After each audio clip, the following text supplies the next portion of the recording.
episode spoiler. Please be advised. Spoiler alert! Spoiler alert! Spoiler alert. Spoiler alert.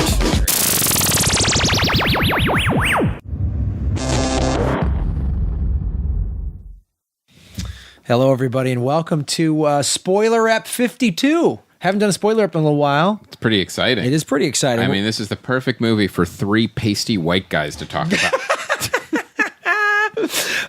This is the movie 13th, Ava Yes. DuVernay's documentary about the political system. And it's been nominated for Best Doc for the Oscars, so it's Yes. very pertinent. And Boy, and Netflix wasted no time into putting that immediely when you log in. oh yeah, it's been great. That's where I watched it. I didn't see it in the theaters. So here's how spoiler reps go. For those of you who just joined, I know we've picked up a lot of new fans from Bert Kreischer and elsewhere. We're going to talk about the entire movie, including the ending. It's a documentary, so there's not like a big reveal. It's not like who did it. But How did it end? How's the country now? yeah, dude, this country's doing great. So we're gonna reveal key elements of the movie. So if you haven't seen it, I would suggest watching the movie first and then coming back to this to hearing your discussion. And our guest, Have we ever done a spoiler on a documentary before? no, I don't think we have. First All ever. right. Yeah, Exciting. It is. And exciting. what better guest to have than our first time guest? But we've worked with him for many years. We've worked with him for many years. I've known him since high school, and he is the president of Open Primaries, a political organization that is trying to change the political system. And so I was like, he was Good in luck. town. Yeah,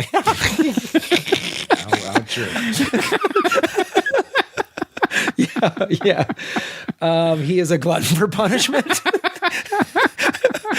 He's my longtime friend. He's worked with us. He's worked with the podcast festival. He is even in Earbuds. And he can get blood from a stone. He can't get blood from a stove. We've seen him do it.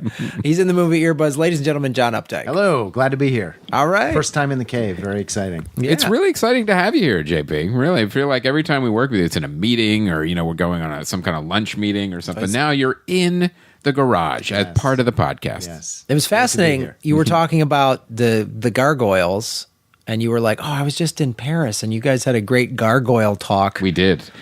That's right. Gargoyles in Paris are Yes. truly terrifying. And they're to ward off evil. I know. That's I learned that Yeah. actually, that they're to ward off evil. But in Paris, they're so worn down by rain. They're just these shapeless blobs sticking out from the buildings, and they look like they've been eaten by demons or something. Right? Which they probably have, in all seriousness. Right. So let's get into this movie. Yes, let's do it. So basically, the movie chose its title from the 13th Amendment, which abolished slavery. which abolished slavery. And then there's this kind of loophole that they found where they could use language from this amendment to jail as many black men as they possibly could right after the Civil War. And the movie goes into how it's gone. Because forced labor, the loophole is that you could still put someone into forced labor if they're committed of a crime, which is how, chain gangs and everything were started. Right. And so right after the Civil War, what was happening primarily in the South is they were just arresting black men for anything, standing on the street corner, congregating. And this documentary is all about how Because that of the doesn't happen economy. anymore, and we fixed it, and the country's doing great. Oh, spoiler alert. Yes. All right, that's it. That's the episode. Yeah, that's it. We're Wrap it done? up. All right. Openprimaries.org. All right. So no, the movie goes into how the problems we are having today, They stemmed from many, many years ago. right? They stem from this specifically, and how this has gotten into that. So I You know what? There was a large amount, too, spent on the film, Birth of a Nation. And Right. the way it got into the country's consciousness and how it either reflected, but also not just reflected the consciousness at the time, but it also shaped it. yeah. It absolutely shaped it. we're talking about the original Birth. the original, Yes, yeah, the Birth of a 19 Nation, what, yes. 2015? Yeah. And one of the most fascinating, just little pieces of trivia was that burning crosses wasn't originally something that the Ku Klux Klan did. After they saw it in the movie, They did because he picked it as a cinematic image, D.W. Griffith, they started doing it after the movie. Yeah. Well, that was fascinating when they're talking about, they're interviewing all these various people, and they're like, in the movie, the black man is attacking and raping the white women, and that has been the theme of the last 100 years is be careful, the black man's going to come get your women. And they're like, man, are you kidding me? White slave owners, all they did was rape, and I mean, it was just like. So it starts with that movie, and Michael Fassbender made it look very disturbing. Oh man, God. So I know you go by John Opdycke. I've known you for JB for years. So forget if any of our listeners who's like, who's this guy John, and then who's JB? It's the same dude. So going, what was your point of view? Like, what did you think of this movie and the specific interviews of it, and then? Well, it's interesting because I just finished reading a book about Grant, General Grant. There's a new biography about him, and there's a lot of energy put in that book to talking about how unprepared, there was a real lack of political will in the country after winning the Civil War to really deal with what was involved in Reconstruction. And obviously, Lincoln dying was a real blow for the country. But you're talking about a population that's been enslaved for 300 years. Right. So you abolish legal slavery, but the amount of work that would have had to have gone into actually remaking America and dealing with that legacy, the Republican Party, and they abandoned this in 1876. They just wanted to make money. They wanted to build a railroad and get the gold. And so after abolishing slavery, there wasn't a lot of work training and relocation support. It was a tragedy. Like you see, wow, we fought this war. 500,000 people died. So going into this movie, I was it was fresh on my mind, the betrayal of the black community so early after the Civil War, and how there was a moment, though. There was 10 years after the Civil War when Reconstruction was beginning to impact, and then it was completely abandoned.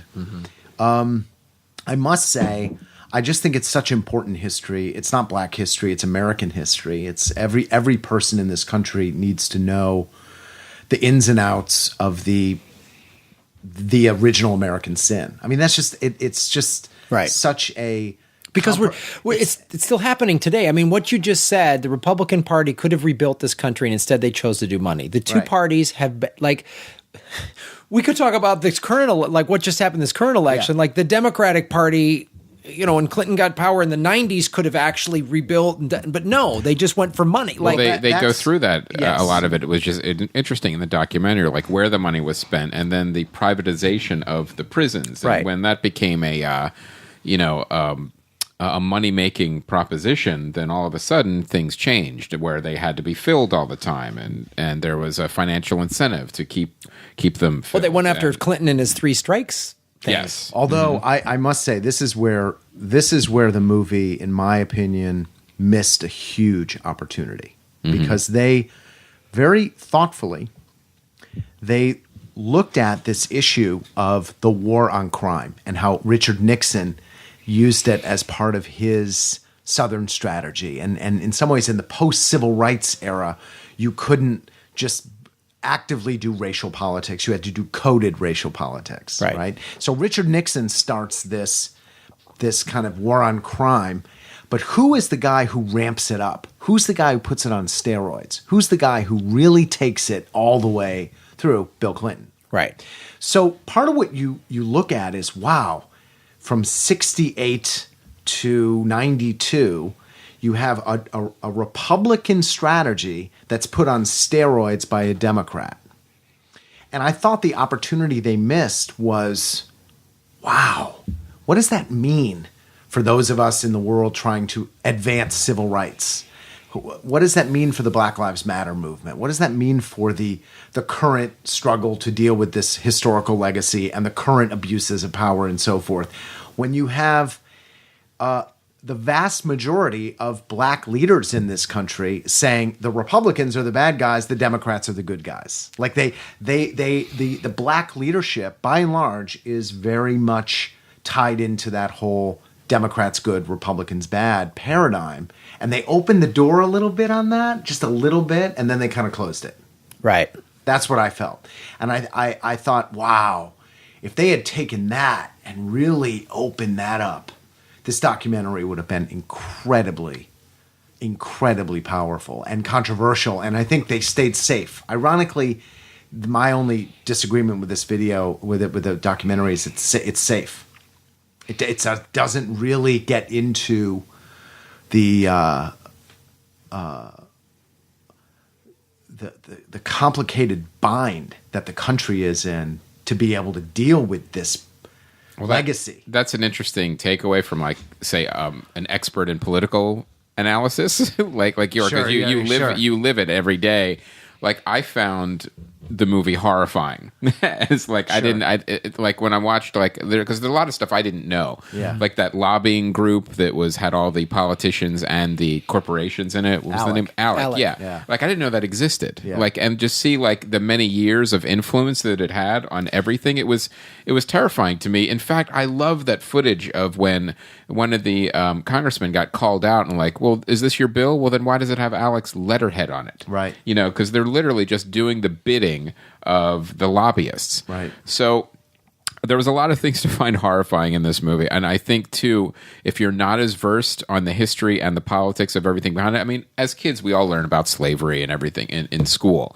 But we never get that deep dive and that drilling into, like, the politics behind it from the beginning of incarceration to all the way up into present day. And I really think this movie did a great job of, you know, it may have not opened every door, but I think it opened enough to be a really powerful movie to start a conversation. Yes. I think that's a good point. It is a great entry level. It is a great stepping stone. I agree with everything you said, JB. Like, and this is something that I think everyone is sort of post presidential election on the left is maybe starting to go, wow, maybe we need to not just hope the Democrats are doing the right thing. Like, I just posted the 14 Democrats that approved the CIA Pompeo, who is in favor of torture. And one of them is Dianne Feinstein, who is a California blue Democrat. Her Twitter page is all Trump, torture doesn't work, you know, hashtag resist. She fucking voted for this guy. Right. And it's like, I retweeted that because I am been woken up a little bit by I don't want to make this all about the election, but it pertains to it to a certain degree. Trump's in the movie. Trump's in the movie. Is the, like, no, I'm not going to just give the Democrats, like, let's hope they do the right thing. Like, we know the Republicans are evil, but let's hope the Democrats do the right thing. We've gotten to the point now in our political system that you're not even voting for anyone anymore. You're voting against the other party. Well, the one party ridiculous. You're voting for is Goldman Sachs. They've won the election since 84. So that's who you're voting for. So I think this movie, I'll give you a great example, Chris, to sort of it's a good entry level. I was posting some stuff on Facebook, and a friend of mine, a guy I've known quite a long time, probably maybe 10 years or so, was in acting class with him. He was like one of my first martial arts instructors. He was literally like, he was like, Graham, how is this? I was posting about some of the racism, you know, and the hate crimes that happened since the election. He goes, Graham, how is this so racist? He goes, seriously, I'm not arguing. Like, I'm a white dude who's conservative leaning. I grew up, you know, in the west side of LA. I've, you know, went to nice schools and all that stuff. How is this racist? And I said, watch this movie, because I think this movie is good. It's good for the left to see, kind of, but I think it's more for the right of center to see as well, because the person on the right of center who sees the term Black Lives Matter, and they go, what, why? Their lives are more important than mine? It should be all lives matter. They don't understand the reason you have to say Black Lives Matter is because they haven't been given as much value. They've been gunned down more, I say, watch this movie, and you'll see the systematic way it's been happened since post-Civil War up till now, and you, like, Alec, I didn't know anything about that organization. No. And again, I think people who aren't working in politics, who aren't activists, aren't going to know anything about that. And I think it's good for them to go, holy shit. Now, JB, is Alex still very active? Oh yeah, I mean they're a resource for legislators. They write bills. I mean they're kind of they serve kind of a corporate chamber of commerce kind of constituency. And they're not the only one out there. Because the movie said like a lot of the corporations dropped out of it, but it's still very powerful. very, very powerful. But still very active. Yeah, interesting. I mean, I think one of the things about this movie that is very powerful and very important is that something that bugs me is that there's a way in which racism, the way it gets talked about in our modern society today, is that it's psychological and individual and attitudinal. Like you are being a racist or something like that. And I think part of what, for me, is very valuable about films like this is really we Americans have to grapple with the fact that the very structure of our society from day one was built as a racist society. Now, that doesn't mean we haven't progressed. That doesn't mean we haven't addressed things. That mean we didn't fight a civil war. We dealt with, like, things have changed. I'm not saying this in any way that's cynical or static or dogmatic. But that racism, it's like literally as American as apple pie. It's not something that I don't think. This is just, most people disagree with me. I'm not, honestly, I'm saying something most people don't agree with. I don't think it's a mental thing in your head. And your job is to simply be more politically correct and say the right thing and make sure that you are conscious of what you can say and can't say for white people. I think it's recognizing we live in a country that was built on all men are created equal except for black people who are slaves. Like, that's just true. That's and the Native structure. Americans. Right, and that too. And it's not, I don't say this to be like, I don't think it's just adopting that posture is about being more politically correct. It's just the country really hasn't really honestly looked at that history and just embraced it and said that's who we are, that's where we come from. And I find a lot of the efforts to combat racism to be incredibly symbolic and actually more about white people than they are about black people, assuaging white guilt or whatever, than they are actually about really looking at the impact of slavery, the impact of Jim Crow. I mean, these things have fundamentally transformed relationships. Well, they're long-term effects of these things. Right. It's not they're like generational. Yeah. You know, you can't just say, "All right, well, yeah, we stopped slaves. We stopped slavery. What's the problem?" Yeah, we end Jim Crow laws. We're all good. Yeah. We fixed it. You know, like first black president. There we go. We're all set. One of the things that a lot of the speakers went into is like these issues. Every time it looks like we get rid of one or whatever, it comes back in a different form, which I found really interesting because it was a different way of thinking about it. And one of the things, too, just to talk about a little bit how the movie was shot, as documentaries, there's going to be a lot of B-roll, talking heads, but I don't know if you noticed that a lot of times when there were talking heads, the framing of the subject was very deliberately wide.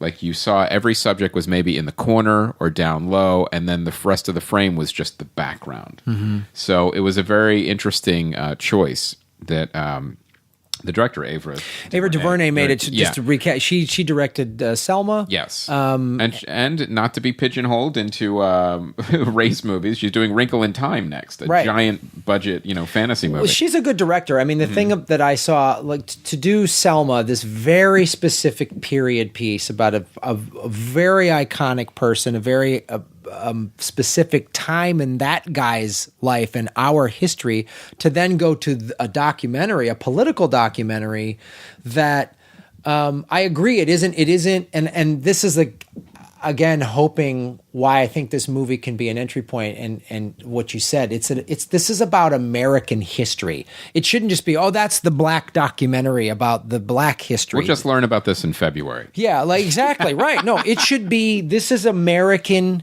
history. the show whatever Atlanta, that's an American story. You know, this is so uniquely American, how this country was formed, who formed it, the fact that these men were talking about these very radical ideas about representative democracy while they owned slaves. You know, the men who founded this country owned slaves, and we got to just say that, and it's okay. You know, not that they did that, but like we got to, like you said, JB, we got to just own it. It happened. We have to radically accept it. Yeah. Yes. It's actually when you don't accept it, you can't do anything about it. Right. When you hide it and bury it and say things like, "Oh yeah, you know, I'm, you know, we're now in a post-racial world." You're just like, "What? How did you get there? Given this is our history, you said it. Given this is right, you just you announce it." And frankly, just to go back to the election a little bit, I think one of the reasons why Hillary Clinton snatched defeat from the jaws of victory in a spectacular way is that she exemplifies a certain type of entitlement.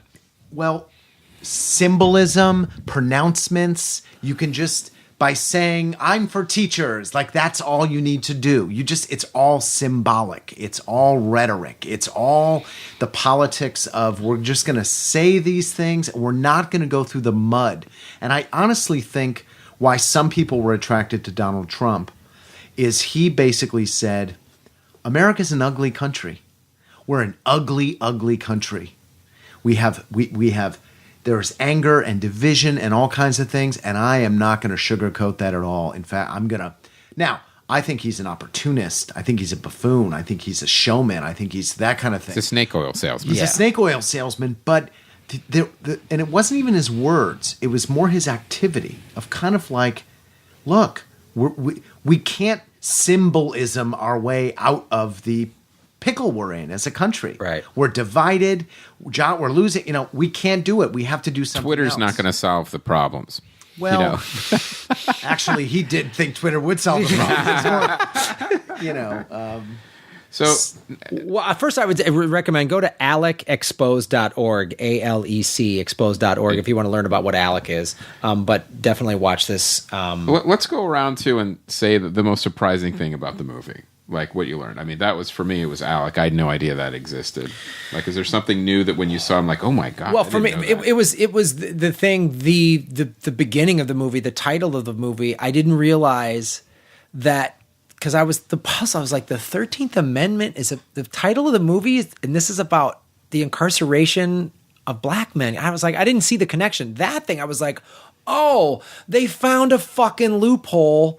You know, like in this thing that started this whole chain of events, and that explained to me like where we're at today. Well, far more. Like I've understood the racism of this country from traveling around it. You know, I've understood it wholesale. I was not shocked by the racism of the Trump supporters, but the understanding and the Alec thing too, I was like, oh God, of course. Like, of course they're just corporations. This country is all about money. Like that's the thing this documentary can help you understand. And that's what I've been coming to. Sometimes you don't really have the energy to take off a letterhead when you introduce a bill. Because I don't even think like racism, the slavery, the foundation, and I'm not excusing the racism of this country or slavery, but even the racism was founded in money. Slave labor is cheap. They didn't resist King George because we were this like, it wasn't about political freedom. It was about these rich landowners didn't want to pay fucking taxes to England, so they had a revolution to not have to pay for it. The Civil War was about money. Well, let me challenge you on that because, see, I think part of what is hard about what you're saying, and I don't disagree with what you're saying. I think, though, part of this process of what I'm saying of radically accepting is that America is not just about money. But it's also not just about political freedom. It's this ongoing tension, fight, paradox, contradiction. As you said it perfectly, the guys who were writing, inalienable rights, go fetch me some water, slave, like that. But there, I actually don't think it it advances things to say, oh, the freedom is, there's nothing real about that. It was really about the money. No, I really think it's about the money and the freedom and that's a good point. the tension. American history is, and I think this movie really does very well at that, is just that ongoing tension between those two things. Well, it's the tension of capitalism and like a lot of democracy is sort of rooted in socialism and in its beliefs, and capitalism and socialism always kind of don't get along. Sure. And when you have rampant capitalism, like I think reasonable, responsible capitalism can work. I honestly firmly believe that. I believe capitalism and environmentalism can work. But when you have rampant capitalism, then you have, we need Isn't that called greed? Yeah, it's called greed. But yeah, when you have greedy capitalism, then you have basically, corporations going, well, privatizing prisons, so we need more prisoners. What? Like, it's just like, let's just bottom line. And I know this focused on, the history and, the incarceration of blacks, but you saw this private prison thing go to extreme lengths in the film, but it also bled over into like the suburbs too. I don't know if you remember in Pennsylvania, I think it was a couple of years ago, there was a whole scandal where this judge was sending girls to like a correctional facility, and turns out he was getting paid a kickback. So all these, and these were suburban kids. They were getting sent to these correctional facilities for minor offenses. And Michael Moore covered it. It went all over the news, but it was really amazing.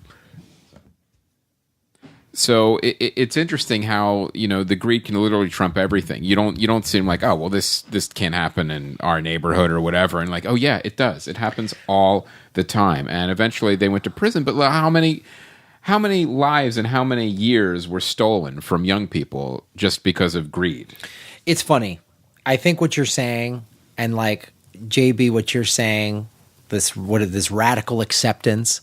And this movie is one of the puzzle pieces to like, I think this election, and again, Ava DuVernay released this movie this past summer and puts Trump in there saying these racially motivated things, and there's footage. Before he was elected. Yes.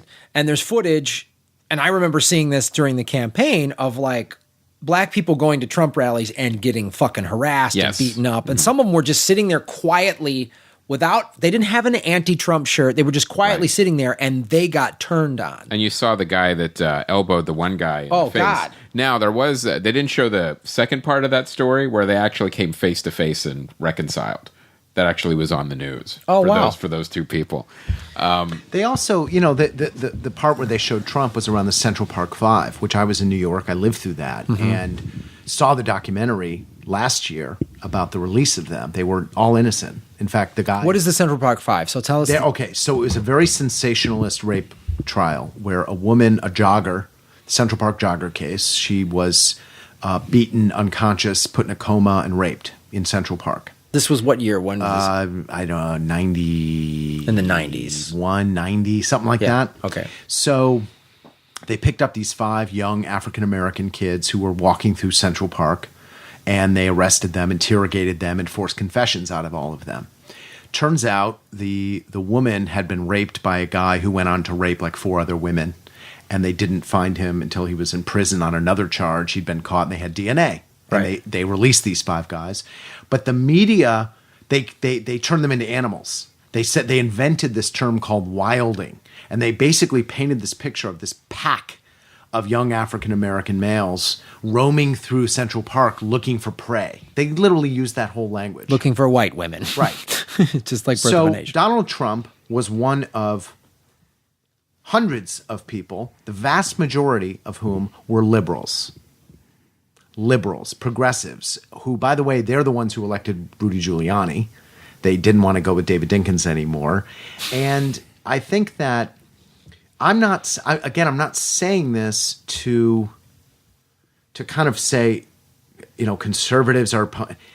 I'm trying to get this out of the whole framework when you look at these things is liberals good, conservatives bad. And I actually think this is part of radical acceptance. You have to actually look at the people in power, the institutions that have governed our society politically since the Civil War have been equally complicit in this in a way, in so many different ways. Mm-hmm. And that trial, I mean, you should have seen what the New York Times did to these young kids. Should have seen what Ruth Messenger, the liberal darling of the feminist movement, did to these kids. You should have seen the vilification, and that just they were tried, and they were, these kids were kept in detention rooms for 18 hours being interrogated and said, "Oh, your buddy confessed," and at the end they're all like, "All right, I did it. Just let me give me a sandwich." This was in the movie, right? Yeah. Mm-hmm. Yeah, they mentioned it in the movie. Yeah. There's a whole separate documentary about this. Oh, wow. Okay. That came out last year that they were all just released after spending 15 years in jail because they just tested the DNA kit on this woman, and it's like, "Oh, she wasn't raped by these kids. She was raped by this serial rapist who went on to rape other women because they grabbed these kids and threw them in jail and got a confession and locked them up." And so, but I think that's a much harder thing to look at. It's very hard to look at the fact that, wow, so everybody's in on this game. Mm-hmm.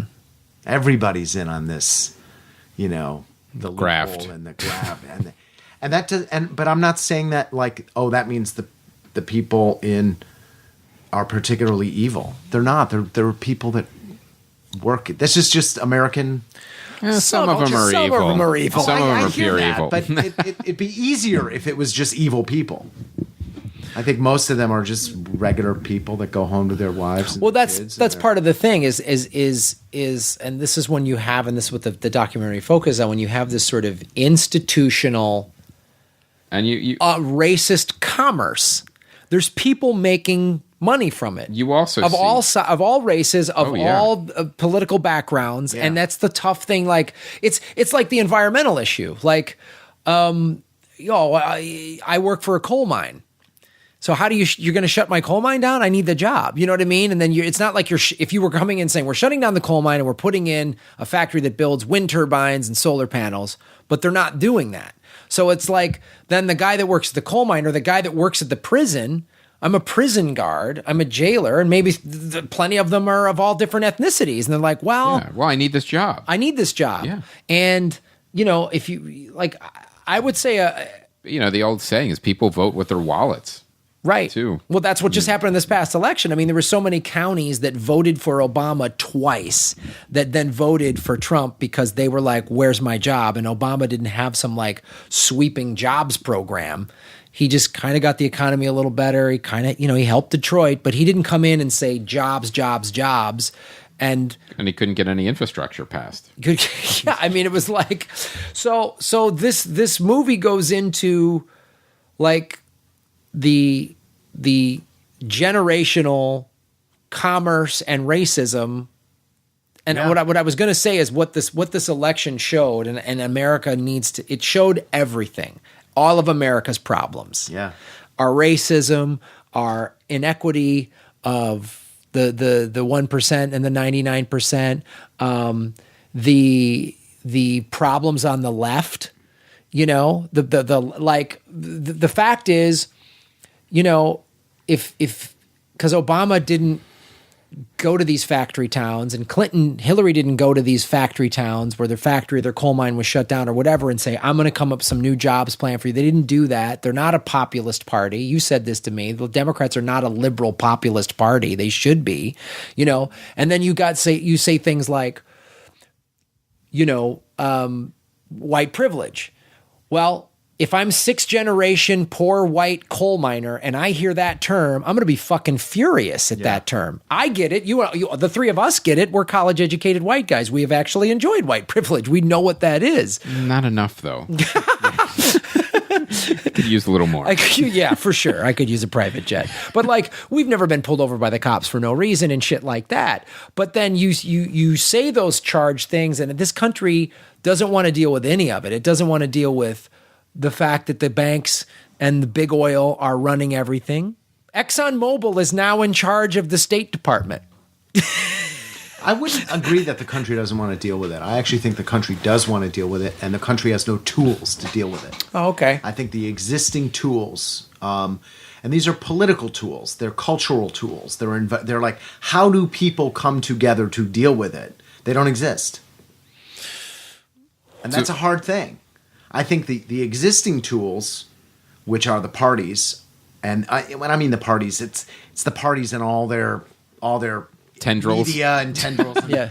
They're designed to pit people against each other precisely to prevent people from dealing. It's like a wrestling match. Yeah. You know, it's set up in a certain way where you have to have good guy and bad guy and this and that, and you keep the audience in their patches, cheering for their team and disbelieving anything that comes From the other From side. the other side. Right. Categorically.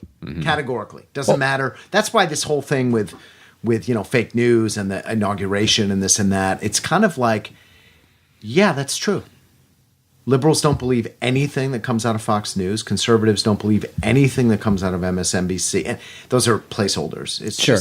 and that's getting more and more. That's fine. And frankly, that's how it was built and designed. So why are you so? I find the media getting so up in amazed that, oh my God, I can't believe it. It's like, well, you created The media with fake outrage at their own creation. Yeah, you created this corporate.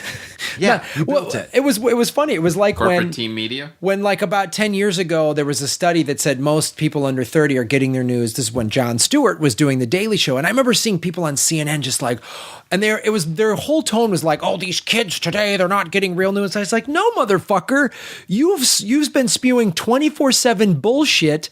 They know a comedian is more honest than your crap. Your ticker at the bottom of CNN or Fox, everyone's just rejecting all of it. And it's like, it's not fast enough. Not No, fast I think enough. though, I think what's dangerous but also exciting about it, and this relates to podcasting, is that I think the media thought that they could polarize everybody, divide people up into camps, but there still would be some sacred cows, like facts. Like, here's a photograph of an inauguration, and here's a photograph of another inauguration. This one was Obama's, this one was Trump's. Which one has more people in it? Just look at it. And they thought that people would be, no, nothing. There are no facts. There's alternative facts. I think they thought they could polarize people to make money off them, but still hold on to the center, and they can't. They can't make it work. Oh, really? So that's interesting. So the media thought they could polarize everybody to make a buck, and then still maintain their integrity. Still insist that there be truth and that they are in charge of it. And I think here's what's exciting about podcasting. Podcasting, in my mind, and I don't want to put it on a pedestal, but to my mind, there's... You can put it in a garage. Let me put it on a gargoyle pedestal. Yeah. A gargoyle pedestal. Right? But this is why, to me, I've loved helping out with the festival and being involved in ways that I can, is that podcasting is throwing out that whole paradigm. It's not saying truth, this or that. It's saying relationship, trust. It basically flips the whole thing, because that's the positive side of I don't believe these facts. It's all people are saying. There is no facts. It has to do with who I trust. And if I trust you, then I will listen to what you're saying. And if I don't care if you hold up a piece of white paper and say, what color is this? I don't trust you. Right. And I don't care if you could say, oh, well, you have to say this paper is white. That's the truth. No, I don't. I don't trust you. Right. I don't trust you. I don't care what you do.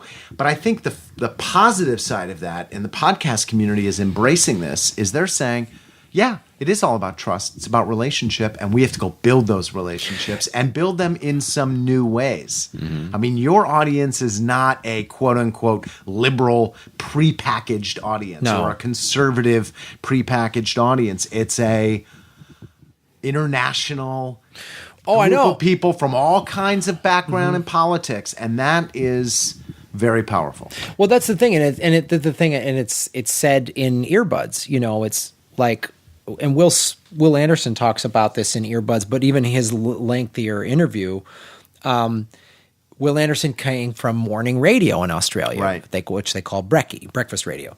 And he was so sick of it. And the thing why has gravitated, even though he has a fine career that doesn't need podcasting in Australia, doing this TV show, and he's obviously sells out theaters. But the thing he didn't like about morning radio was in Australia is the same thing as the media here, is you had to have a subject, and you had to be pro and you had to be con. Yeah. And the thing he said in his interview, he goes, I love the fact that someone can change my mind. We can get on a podcast like today several times. You've said, well, I don't know, I necessarily agree with that. And I go, oh, okay. It doesn't become, fight, Right. pro, con. It's like, oh, you brought up a good point and you literally just made me think about something I hadn't thought of. Yeah. And that's breakfast. Like breakfast. And that's the beauty of podcasting. And it's like specific to this show. This is a movie show, not a political show, but we've had fans change our view on a movie, and guests too. and guests and vice versa. We've made a point of not making this a contentious, you're for this movie, we're against it, fight, and so I dig that. And it's different than what Bill Maher does, for example.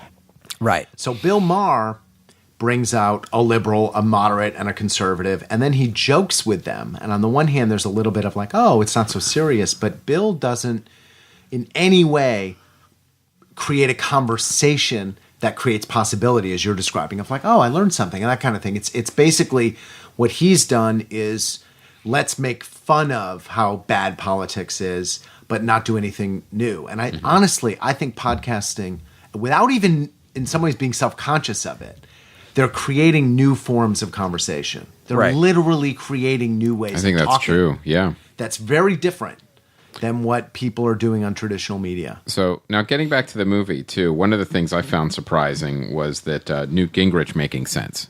So how weird was that to hear? But him that's a not good talk? point, because it's like Yeah. Newt's right. He's a Republican. He's on the Right. right. He's wrong. And Bill I'm Clinton's listening right. To him, like, you know what? He's got some really good insights into this, and there's plenty of things that he doesn't have good insights into. But this specifically, like, it was interesting for this type of movie. You think, well, the director is setting him up to be like, the crazy conservative on the other side. That, yeah, and he wasn't. He was. It was. And hats off to the opposite. filmmaker Yeah. for being a good documentarian of saying, I'm going to interview this guy, ask him some questions I want answers to, but I'm not going to fry him. Right. If he says a bunch of stupid shit, well, guess what? I've got a great Yeah. soundbite, but if he makes some sense, I'm going to put it in the movie and have him make sense. Right. And I get what you're saying, JB, of how you would have liked more, calling out the left on it. Not even calling out. It's not even What- shaming. More just like opening the door. opening the door, exploring that huge pickle we're in. Right. I mean, the Civil Rights Party, the Democratic Party, the party of JFK. I mean, every black house in America has a picture of Malcolm X, Martin Luther King, and John F. Kennedy. John F. Kennedy, who did not want MLK to go do the March on Washington in 1963. Right. He didn't. Right. He wasn't a fan of it. No. When it saw the power of it, then he was like, "Oh, sure." Right. When I say the pickle, it's like this is the identifiable party of civil rights is the Democratic Party, and they're the ones who took Richard Nixon's plan and they put it. I mean, you should see. I mean, you saw it in the movie. The number. I mean, as soon as Bill Clinton does the crime bill, Right. goes through the roof. He took what Richard Nixon had incubated and just put it on steroids. Now, And then admitted he made a mistake too. There was footage of him. He's like, Yeah. this was a mistake. Right. We shouldn't have done it. right. But I just happen to think admitting things. I think Clinton admitting it was as much a political calculation as doing it. So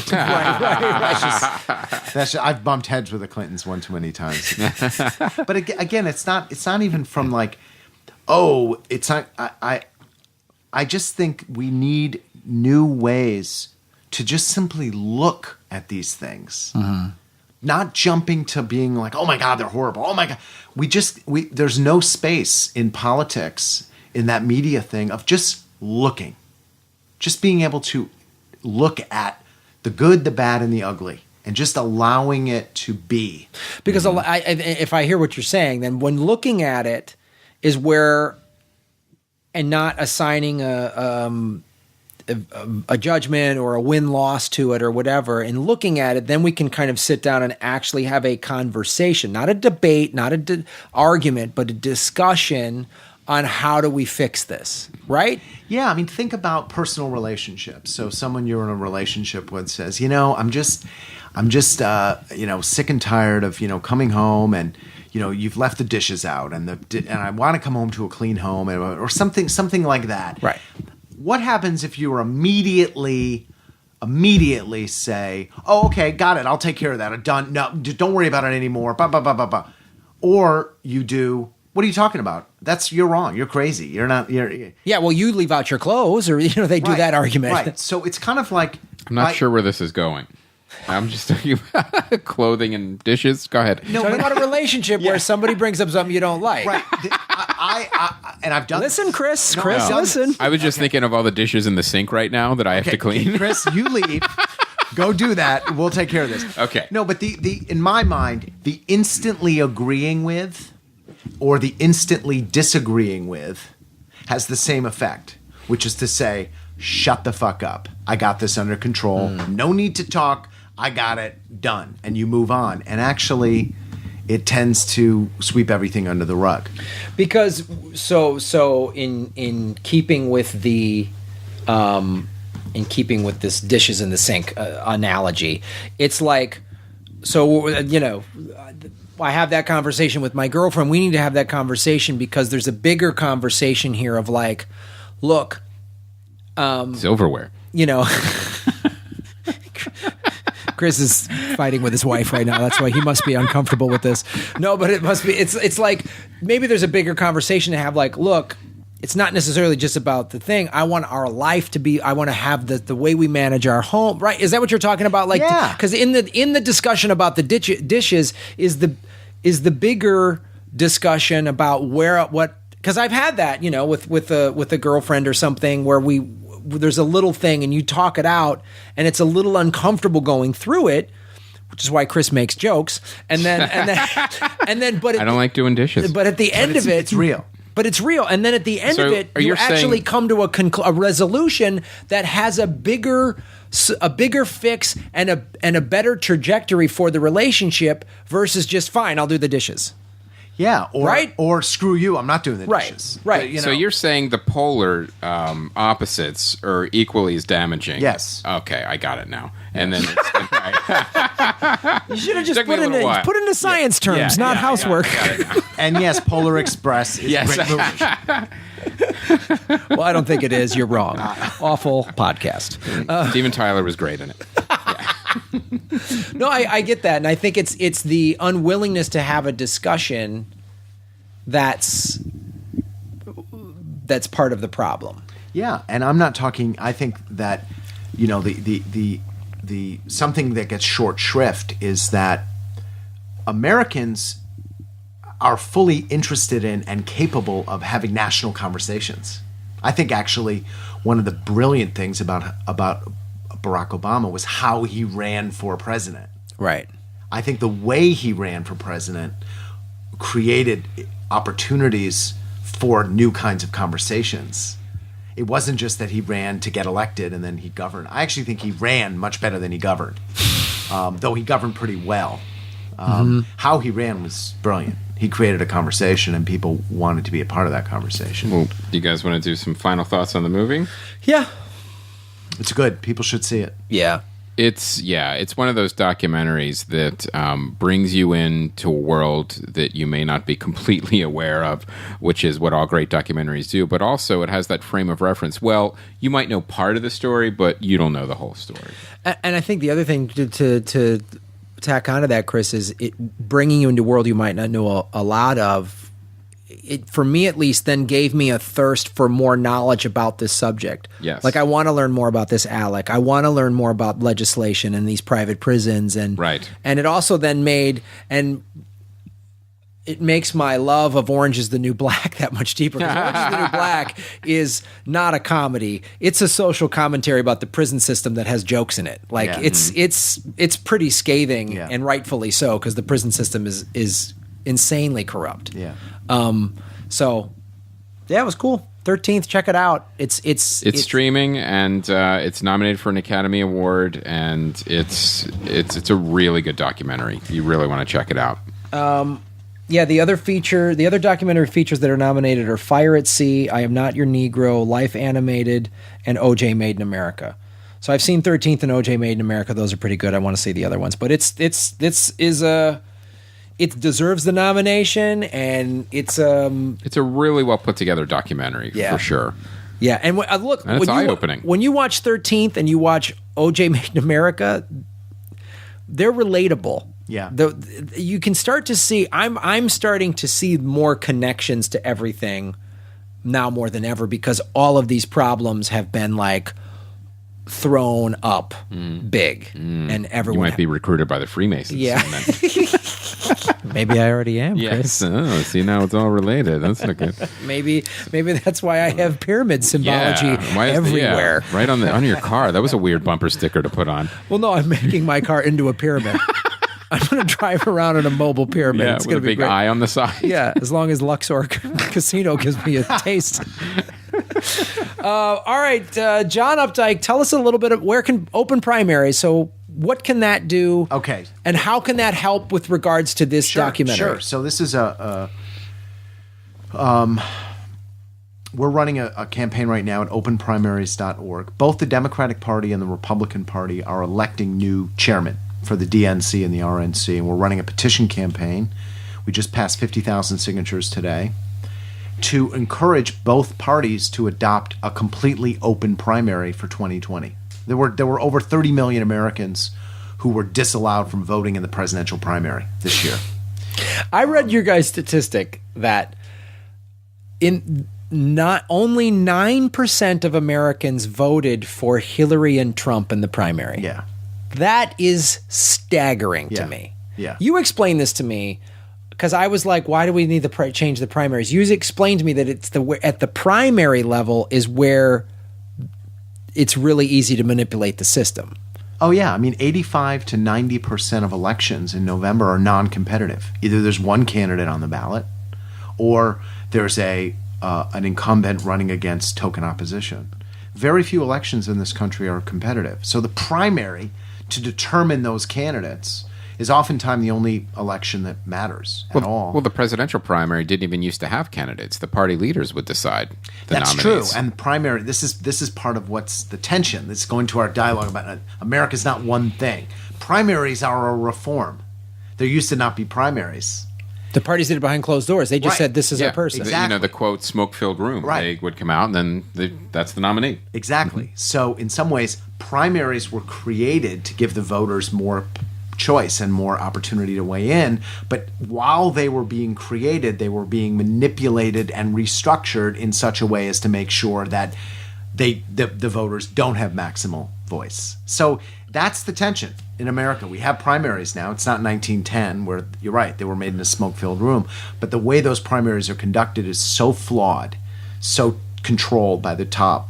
So and our tax-paying money pays for the... Exactly. Exactly. And now we have two of them now. Remember when the vice president would always run for president? That's true.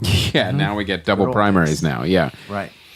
So people can sign that petition at openprimaries.org and circulate it. We're up on Twitter, and it's an important campaign because everybody should be able to vote in every election for whoever they want. Except unless you're a felon. I don't know. Aren't they still? Oh, yeah. No, yeah. I'm saying this is the way it should be. Oh, it's gotcha. not. Yeah. Right now, there's so many loopholes and designs to keep people locked out. And Yep, and they're trying to design more, which is even more terrifying. Well, here, getting back to the movie, and this is a statistic, they just overturned this in California where actually felons can vote. So they've said felons cannot vote. Right.